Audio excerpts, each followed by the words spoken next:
Olá pessoal, agora em janeiro saiu uma nova lei, a Lei 14.811, que traz várias medidas e implementações para proteger a criança e adolescente contra a violência, sobretudo nos estabelecimentos escolares e similares. E uma das novidades é que esta lei altera o Código Penal para trazer o novo crime de bullying nas escolas. E vejam que o bullying é muito parecido com o assédio moral nas relações de trabalho. E nesta medida, esta parte da lei que alterou o Código Penal, porque essa lei também alterou o Estatuto da Criança e do Adolescente, alterou a lei dos crimes hediondos, em algumas questões específicas para criança e adolescente. Mas nessa parte que trouxe uma nova tipificação penal, o artigo 146A, ela repercute sim nas relações de trabalho e nas nossas ações trabalhistas. Então você que é de departamento pessoal, RH, advogado de jurídico interno ou advogado de reclamante, tem que ficar ligado. Agora, existe o crime de bullying ou de intimidação sistemática, que está previsto no artigo 146A do Código Penal. Antes nós dizíamos que somente o assédio sexual era tipificado como crime. Agora nós também podemos dizer que o assédio moral, chamado aqui de bullying ou intimidação sistemática, também é tipificado como crime. E vejam vocês que se esta intimidação se der numa ambiência presencial, a pena é apenas multa. Mas se essa intimidação, mediante violência física contra uma ou mais pessoas de forma intencional, repetitiva, sem uma motivação evidente, por meio de atos de intimidação, humilhação, discriminação, por meio de ações verbais, morais, sexuais, sociais, intimidatórias, psicológicas, físicas, se der no ambiente virtual, se der na instância digital, que a gente chama de cyberbullying, aí a pena não é só multa, mas também de 2 a 4 anos de reclusão.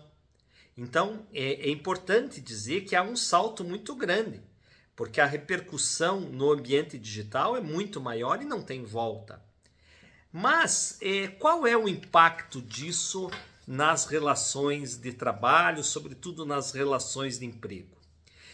Vejam, a responsabilidade civil, ou responsabilidade civil trabalhista, o dano moral, dano material, ele independe da caracterização da responsabilidade civil criminal. Isso está no artigo 935 do Código Civil. A responsabilidade civil, que é válida para as nossas ações trabalhistas de dano material e moral, é independente da criminal. Contudo, vejam, há duas exceções. Não se podendo questionar mais na esfera trabalhista sobre a existência do fato ou sobre quem seja o seu autor, quando estas questões já se encontram decididas no juízo criminal. Então, a pergunta que se faz é até que ponto há esta ligação. Imagine que você ajuizou uma ação de assédio sexual ou agora de assédio moral, o bullying, decorrente da relação de trabalho. Então, grupos de colegas e você, no ambiente de trabalho, começaram a assediá-lo ou o teu chefe, e isso também tipifica crime agora. E até que ponto, se houver dois processos, um criminal e um civil trabalhista, postulando indenização, até que ponto eles se comunicam e estão vinculados? Vejam que a resposta, além desse artigo 935, também está no Código de Processo Penal, artigos 66 e 67. E a conclusão que a gente chega é que o ajuizamento desta ação trabalhista indenizatória ela independe do processo criminal. Agora, se o juízo criminal já reconheceu categoricamente a inexistência do fato criminoso, então vamos imaginar que você ajuizou uma ação trabalhista postulando o dano moral vinculado ao crime de assédio sexual ou agora ao crime de bullying, que é o assédio moral. Se você vinculou o teu dano moral a esta tipificação e lá na instância criminal já se reconheceu categoricamente a inexistência desse fato criminoso, não cabe mais a reclamatória trabalhista e se ela estiver sendo ajuizada, o juiz vai rejeitá-la.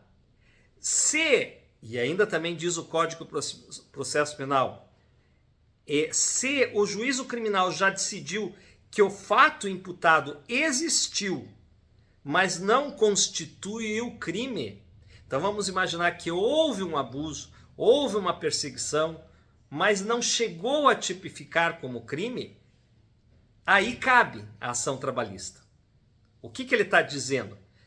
Se o fato não existiu, aí nós não podemos ter duas decisões onde o crime diz que o fato sequer existiu. Agora, às vezes o fato existiu, mas não foi grave o suficiente para caracterizar crime. Mas nem por isso ele deixou de caracterizar o dano moral trabalhista. Aí vem uma outra questão.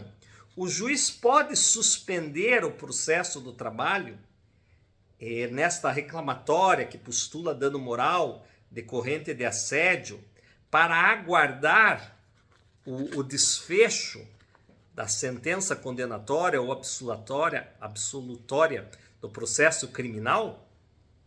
Veja que aqui nós vamos lá para o artigo 313 do CPC, que diz: suspende-se o processo quando a sentença de mérito, inciso 5º, depender do julgamento de outra causa. E neste caso, no parágrafo 4º, diz que nunca poderá exceder a 1 ano. Então vejam, é uma prerrogativa do juiz trabalhista, se ele perceber que junto com aquela ação trabalhista postulando dano moral decorrente de assédio, há também um processo criminal, ele pode ou não, depende dele, aplicar o artigo 313, inciso 5, e suspender o processo trabalhista por até no máximo 1 ano. Não pode ficar mais do que isso, para aguardar a sentença absolutória de existência ou inexistência do fato criminoso. Nesse sentido, eu trago uma decisão recente do ministro Douglas, gosto muito dele, da 5ª turma, é uma decisão que foi publicada no dia 27 de novembro de 2023, RRAG 010084. E neste voto, o ministro Douglas diz, abre aspas, nas situações em que o mesmo fato é objeto de controvérsias em ações que devem transitar perante os juízes civil e criminal, no entanto, não há possibilidade de resolução por um único órgão judiciário, razão pela qual se admite a suspensão da ação civil, no caso aqui a ação trabalhista, por até 1 ano, por aplicação do artigo 313, inciso 5, após o que retornará ao seu curso regular. Agora, aqui para fechar, uma dica de ouro para você que advoga para trabalhador. Não vincule a tua ação indenizatória, a tua ação trabalhista de dano moral, ao crime, à tipificação do crime, ao assédio sexual ou agora ao crime de bullying ou assédio moral. Não faça isso. Porque veja você, para caracterizar o direito à indenização por dano moral do trabalhador, não precisa estar caracterizado o crime. Basta uma violação ao teu direito de personalidade. Basta que ele tenha sido constrangido, lesado na sua honra, na sua imagem, na sua intimidade. Então você pode sim descrever o fato sem atrelar a caracterização do crime. Então, por exemplo, um ato lá em que o chefe dava em cima da sua funcionária. Às vezes não chegou a caracterizar um assédio sexual, mas o fato existiu. E o fato já é suficiente para buscar a reparação por dano moral. Então você tem duas alternativas, você como advogado trabalhador.